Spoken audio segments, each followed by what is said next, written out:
Bismillahirrahmanirrahim. Assalamualaikum warahmatullahi wabarakatuh. Alhamdulillahi rabbil alamin. Hamdan syakirin, hamdan na'imin, hamdan yuwafi ni'amahu wa yukafi mazidah. Ya Rabbana lakal hamdu wa lakal syukru kama yanbaghi li jalali wajhikal karim wa 'azimi sultanik. Allahumma salli wa sallim wa barik ala sayyidina Muhammad wa ala alihi wa ashabihi wa man tabi'ahum bi ihsanin ila yaumiddin, amma ba'du. قال الله تعالى في كتابه الكريم: أعوذ بالله من الشيطان الرجيم، بسم الله الرحمن الرحيم. من ذا الذي يقرض الله قرضا حسنا فيضاعفه له أضعافا كثيرة. صدق الله العظيم وصدق رسوله الكريم. Jemaah Masjid Nurul Rahman yang dirahmati Allah Subhanahu wa taala, alhamdulillah, pada subuh hari ini kita masih diberikan kesehatan oleh Allah Subhanahu wa taala hingga kita bisa bersama-sama melaksanakan sholat subuh secara berjamaah. Mudah-mudahan kita semua diberikan keistiqamahan untuk senantiasa berada di jalan Allah Subhanahu wa taala. Amin ya rabbal alamin. Salawat dan salam tak lupa kita haturkan untuk baginda Rasulullah Muhammad sallallahu alaihi wasallam, juga untuk para sahabat, para keluarga dan seluruh umatnya, dan mudah-mudahan kita semua senantiasa mendapatkan syafaat beliau kelak di hari kiamat nanti. Amin ya rabbal alamin. Jemaah yang dirahmati Allah, dalam beberapa kesempatan atau dalam sebuah riwayat disebutkan Rasulullah sallallahu alaihi wasallam bersabda, "Idza marartum bi riyadil jannah farta'u." Faqalu, "Ya Rasulullah, ma huwa riyadil jannah?" Qala, "Huwa majalisul 'ilm." Atau kama qala.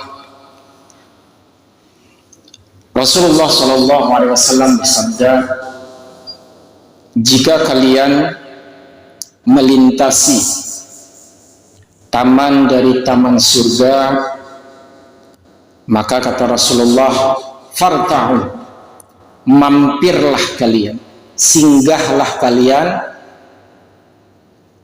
Kemudian para sahabat bertanya, ma huwa riyadul jannah ya Rasulullah?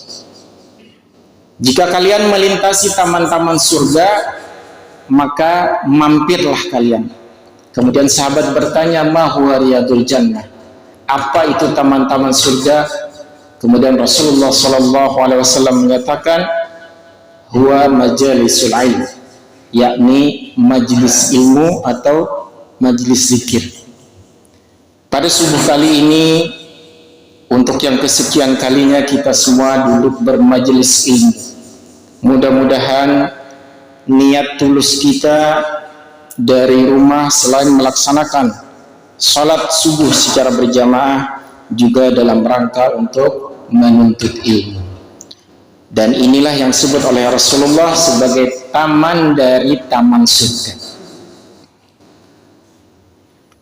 Karena ini kita berada di taman surga, tentu saja kita berharap bukan hanya di taman surganya saja, kita semua berharap nanti kelak di yaumul qiyamah kita dimasukkan ke dalam surga oleh Allah Subhanahu wa ta'ala. Jamaah yang dirahmati Allah, kita hadir di majlis ilmu semata-mata tujuan kita adalah li'i'la'i kalimatillah, untuk meningkatkan bekal takwa kita kepada Allah. Karena kata Allah, sebaik-baik bekal itu adalah bekal takwa. Kita menuntut ilmu pada saat ini, duduk bermajlis ilmu, tujuan kita adalah untuk sama-sama meningkatkan ibadah, meningkatkan amaliyah kita, untuk bekal kita kelak di hari kiamat nanti.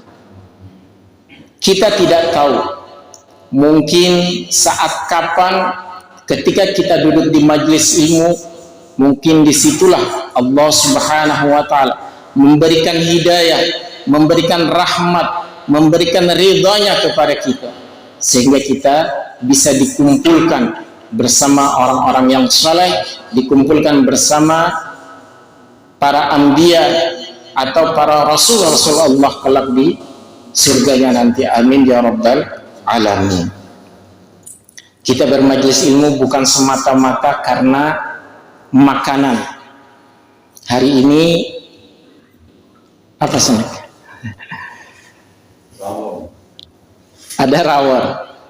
Bukan semata-mata karena makanan, bukan semata-mata karena hadiah, tapi semata-mata kita mencari ridha Allah Subhanahu wa ta'ala. Kita semua tentu berharap bahwa apa yang kita lakukan semuanya bernilai ibadah di sisi Allah Subhanahu wa ta'ala. Ketika kita bekerja, yang kita harapkan juga adalah ridha Allah. Ketika kita beribadah, yang kita harapkan juga adalah ridhanya Allah, rahmatnya Allah. Dan ketika kita berdagang, ketika kita berbisnis, kita berniaga, maka yang kita harapkan juga adalah ridha Allah Subhanahu wa ta'ala. Pada subuh kali ini saya ingin bercerita saja kepada jamaah sekalian bahwa banyak hal yang diberikan oleh Allah kepada umat Islam, mereka yang senantiasa untuk meningkatkan amal ibadah, wabil khusus bagi mereka yang senantiasa berdagang, berbisnis atau berniaga di jalan Allah, berbisnis karena Allah, berniaga karena Allah, maka balasannya adalah surga sebagaimana yang dijanjikan Allah di dalam surah At-Taubah ayat 111. A'udzu billahi minasyaitonir rajim. Bismillahirrahmanirrahim. Innallaha ashtara, sesungguhnya Allah Subhanahu wa ta'ala akan membeli minal mu'minin, daripada orang-orang yang beriman, anfusahum wa amwalahum, baik dengan diri mereka ataupun dengan amwalahum, harta-harta mereka. Fa anna lahumul jannah, maka bagi mereka itu balasannya adalah surga. Inilah salah satu perniagaan, inilah salah satu bisnis, inilah salah satu perdagangan yang tidak akan pernah rugi. Kita semua mungkin banyak hal yang sudah kita lakukan. Kita berbisnis, kita bekerja, kita berdagang, tetapi mungkin hasilnya rugi. Berapa keuntungannya? Berapa mungkin kerugiannya yang kita harap? Yang kita harapkan adalah keuntungannya. Tetapi seringkali ketika kita berbisnis dengan sesama manusia, maka yang terjadi adalah beberapa di antaranya justru kita merugi. Tetapi ketika kita berbisnis dengan Allah Subhanahu wa ta'ala, fa anna lahumul jannah, Allah menjanjikan bagi mereka, bahkan Allah Subhanahu wa ta'ala membeli mereka yang berbisnis kepada Allah, balasannya adalah surga. Di dalam surah Al-Baqarah ayat 245,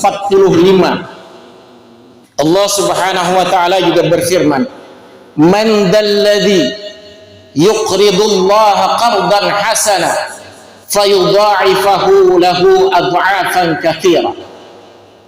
Man dalladhi yuqridullaha qardan hasana, siapa di antara orang-orang, siapa di antara mereka yang mau meminjamkan sebuah pinjaman kepada Allah Subhanahu wa ta'ala dengan pinjaman yang baik, qardan hasana, fayudha'ifahu lahu ad'afan katsira, maka Allah Subhanahu wa ta'ala akan menjadikan atau akan memberikan bagiannya dengan balasan yang berlipat ganda.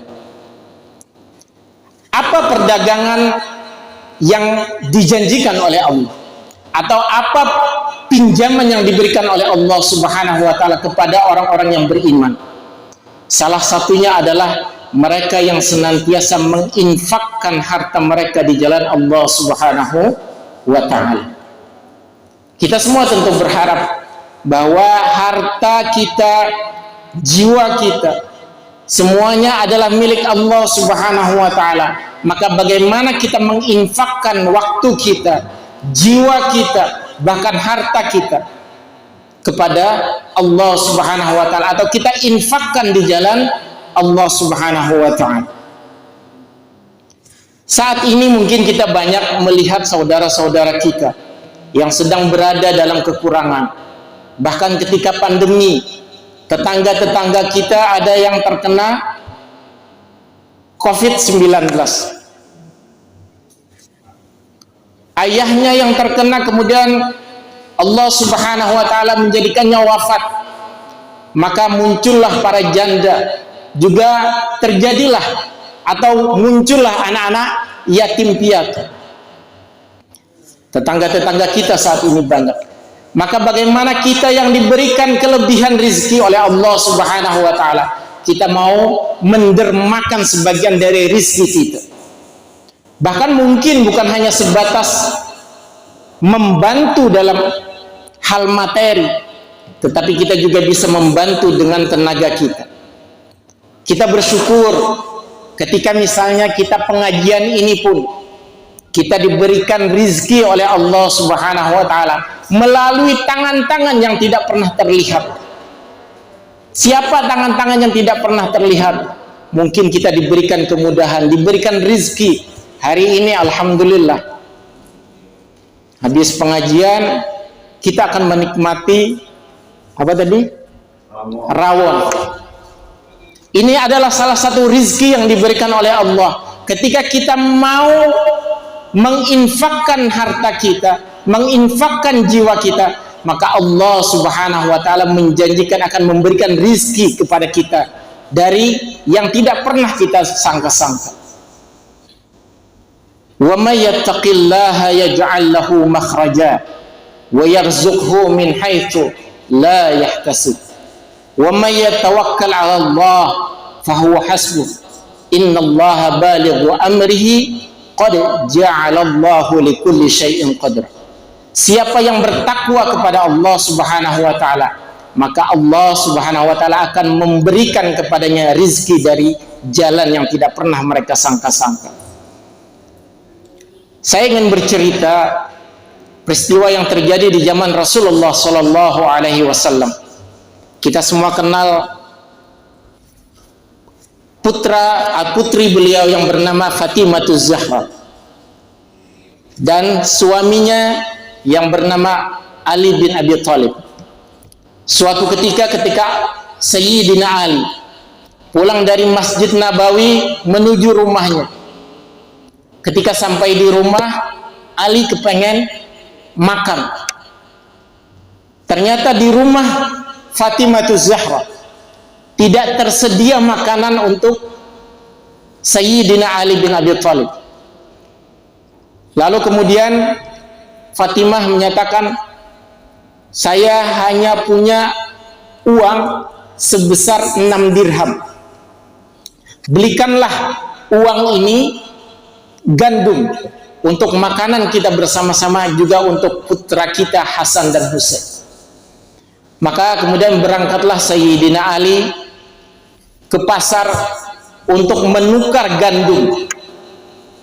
Tetapi di tengah perjalanan ternyata beliau sudah dicegat oleh seseorang yang berpakaian agak kumal, yang kalau kita istilahkan sebagai pengemis, yang dia meminta kepada Sayyidina Ali supaya diberikan uang atau diberikan gandum, sambil si pengemis membacakan sebuah ayat Al-Quran, man dalladhi yuqridullaha qardan hasana fayudha'ifahu lahu ad'afan katsir.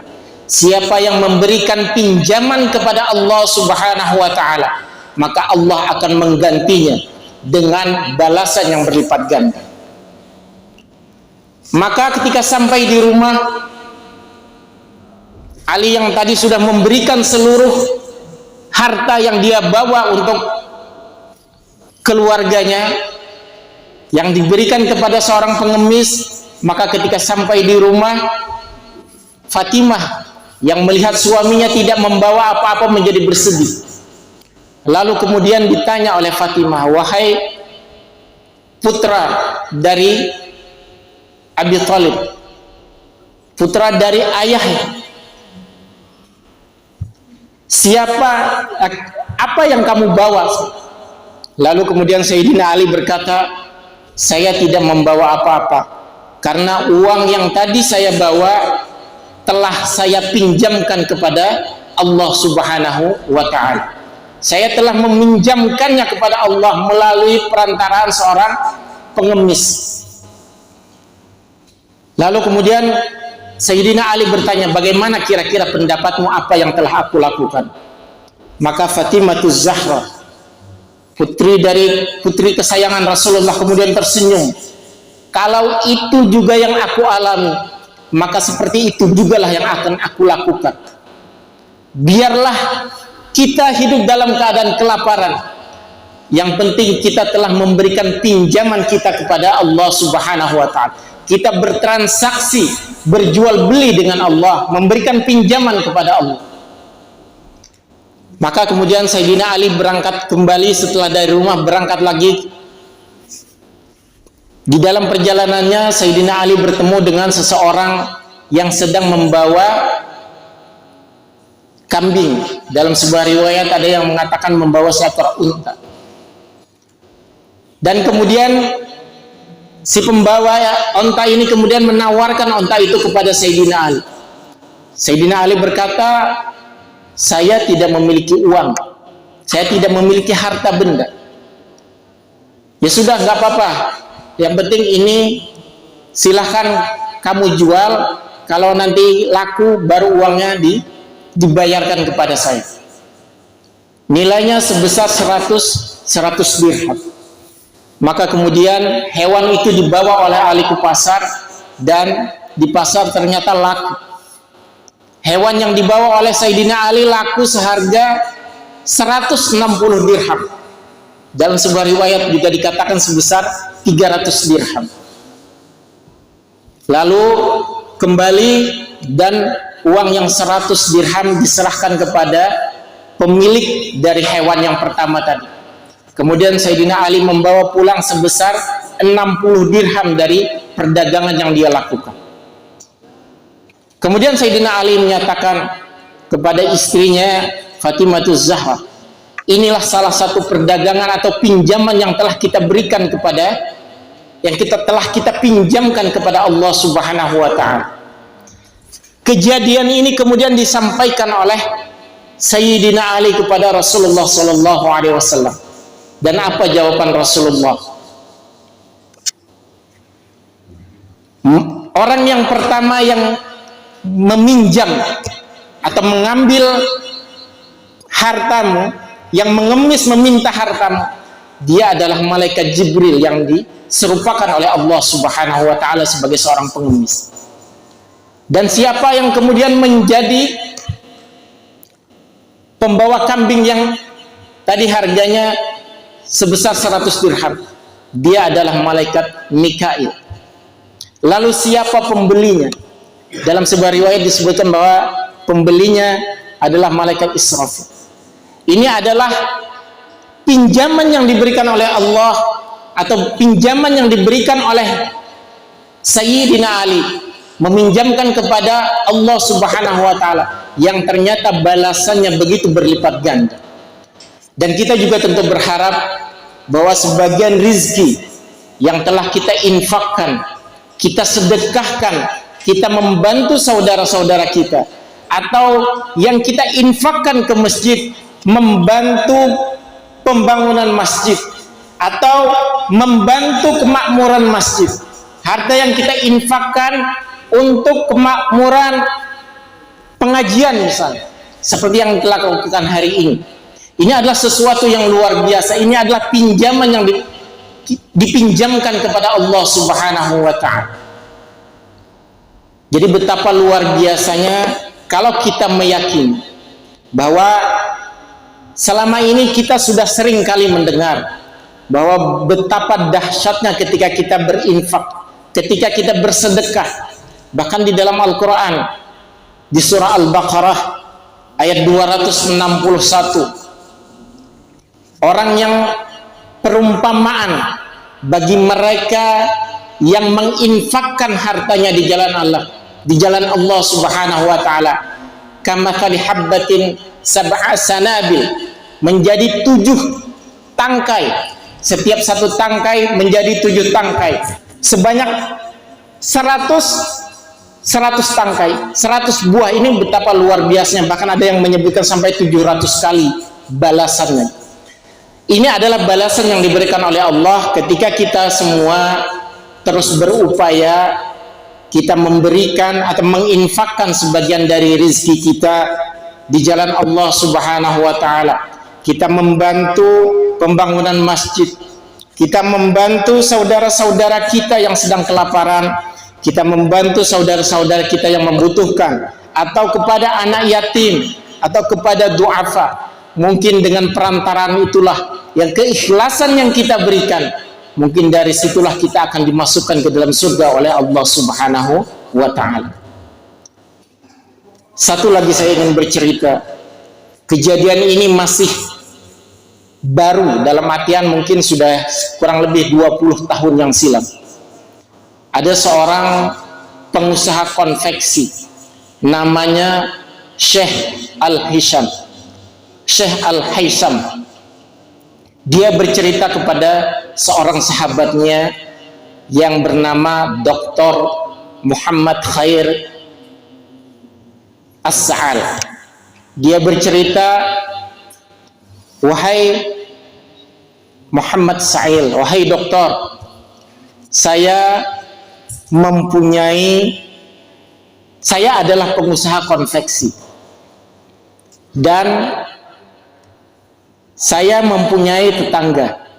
Ternyata tetangga saya, dia adalah seorang janda yang baru saja ditinggal oleh suaminya. Dia mempunyai sejumlah anak. Kemudian janda ini datang ke rumah Syekh Haisam. Lalu dia berkata, wahai Syekh Haisam, saya mempunyai mesin jahit. Mesin jahit ini dulunya adalah milik dari suami saya, yang biasa dipakai untuk membuat pakaian. Kejadian ini di Suriah, sebelum terjadinya perang Suriah. Suami saya mempunyai mesin jahit, dan sekarang ketika suami saya wafat, mesin jahit ini tidak terpakai sama sekali.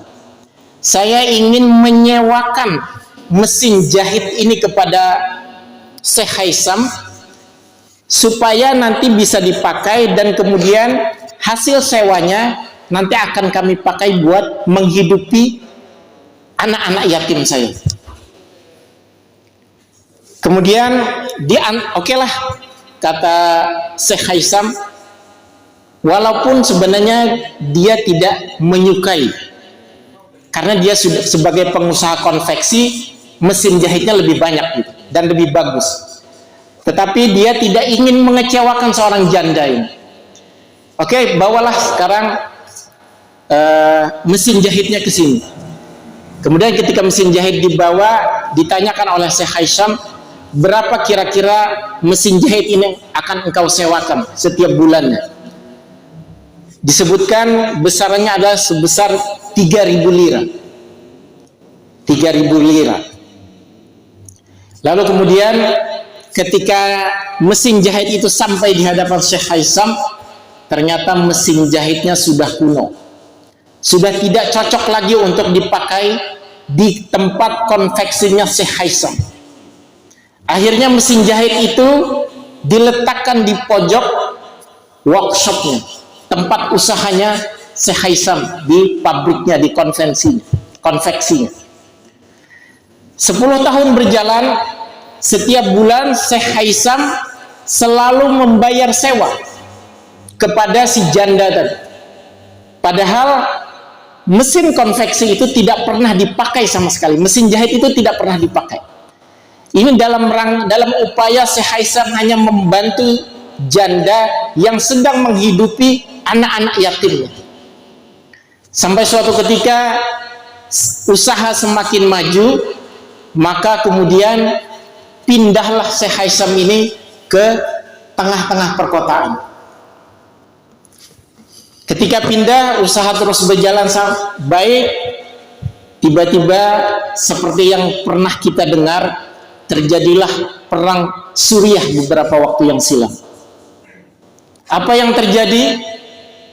Kota Suriah luluh lantak, kota Damaskus luluh lantak. Hampir seluruh perumahan yang ada di sana luluh lantak. Bahkan si Syekh Haisam, dia yang dulu mempercayakan usahanya kepada orang lain, direktur perusahaannya, ketika luluh lantak itu kemudian pergi direktur perusahaannya. Tetapi yang luluh lantak adalah rumah-rumah penduduk. Begitu banyak rumah-rumah penduduk yang luluh lantak. Dan suatu ketika direktur perusahaan dari Syekh Haisam ini bermimpi bertemu dengan ibu atau janda yang yatim yang ternyata telah meninggal. Lalu kemudian disampaikan di dalam mimpinya itu, direktur perusahaannya itu bermimpi bahwa konveksinya Syekh Haisam, satu-satunya pabrik konveksi yang tidak luluh lantak, yang tidak hancur akibat perang saudara dan bom dan lain sebagainya, tidak lulus, bahkan satu jarum pun, kata Syekh Haisam, tidak ada yang hilang dari pabrik konveksi. Di dalam mimpi diceritakan oleh direktur perusahaannya itu bahwa Allah Subhanahu wa ta'ala, dia mendengar suara bahwa Allah Subhanahu wa ta'ala yang telah menjaga pabrik konveksi karena usaha dari Syekh Haisam yang menyantuni anak yatim, yang menyantuni para janda. Jadi betapa luar biasanya ketika kita mengeluarkan sebagian atau menginfakkan sebagian rezeki kita di jalan Allah Subhanahu wa ta'ala. Usahanya yang begitu luar biasa diselamatkan oleh Allah Subhanahu wa ta'ala karena niat tulusnya membantu anak yatim, menyantuni anak yatim. Kita tentu berharap bahwa rizki yang kita miliki yang sesungguhnya adalah milik Allah Subhanahu wa ta'ala, yang suatu saat sebagian dari rizki kita pasti akan diambil oleh Allah Subhanahu wa ta'ala. Entah kita siap ataupun kita tidak siap, rizki itu pasti akan diambil oleh Allah Subhanahu wa ta'ala. Kekayaan yang berlimpah seperti Fir'aun, seperti Qarun, jabatan yang tinggi seperti Fir'aun, tapi begitu kematian telah datang, maka itu pun menjadi sia-sia belaka. Jabatan yang tinggi tidak akan mampu menyelamatkannya. Harta bendanya yang banyak juga tidak mampu menyelamatkan dia dari kematian. Bahkan justru Fir'aun binasa karena jabatan, Qarun binasa karena hartanya yang dia tumpuk-tumpuk. Maka kita yang diberikan sebagian rizki oleh Allah Subhanahu wa ta'ala, mudah-mudahan kita bisa berbagi dengan saudara-saudara kita, menyantuni para fakir miskin, menyantuni yatim piatu, menitipkan sebagian rizki yang telah diberikan oleh Allah kepada kita melalui masjid, melalui panti asuhan dan lain sebagainya. Mungkin dari situlah kita akan diselamatkan oleh Allah Subhanahu wa ta'ala. Di dalam hadis Rasulullah SAW bersabda, as-sadaqatu tadfa'ul bala. Sesungguhnya yang namanya sedekah itu justru akan menghindarkan kita dari berbagai macam bala dan musibah. Allahu a'lam bishawab. Mudah-mudahan yang singkat ini bermanfaat. Intinya, ketika kita memberikan pinjaman kepada Allah Subhanahu wa ta'ala, menginfakkan sebagian rezeki kita, maka Allah Subhanahu wa ta'ala telah berjanji fa anna lahumul jannah, maka Allah Subhanahu wa ta'ala menjanjikannya dengan balasan surga. Man dzalladzi yuqridullaha qardan hasana fayudha'ifahu lahu adha'afan katsira. Barang siapa yang memberikan pinjaman kepada Allah Subhanahu wa taala, maka Allah Subhanahu wa taala akan menggantikannya dengan berlipat ganda, balasan yang berlipat ganda. Allahu a'lam bishawab. Mudah-mudahan yang singkat ini bermanfaat. Kurang lebihnya sekali lagi saya mohon maaf jika sekiranya ada yang saya sampaikan ini yang menyinggung perasaan dari sahabat-sahabat semuanya. Dan terakhir, ketika kita diberikan rezeki oleh Allah, jangan pernah lupa untuk bersyukur kepada Allah, karena inilah yang dikabarkan atau yang sering kita baca. Kita semua hafal Ad-Duha. Hafal Ad-Duha? Surat Ad-Duha. Wad-duha wal-laili idza saja. Ayat terakhir hafal? Ngafalin dulu dari awal. Fa amma bi ni'mati rabbika fahaddits. Dan atas nikmat Tuhanmu fahaddits. Kabarkanlah, syiarkanlah. Nah, hari ini atau mungkin dari kemarin juga saudara kita, sahabat kita, siapa namanya?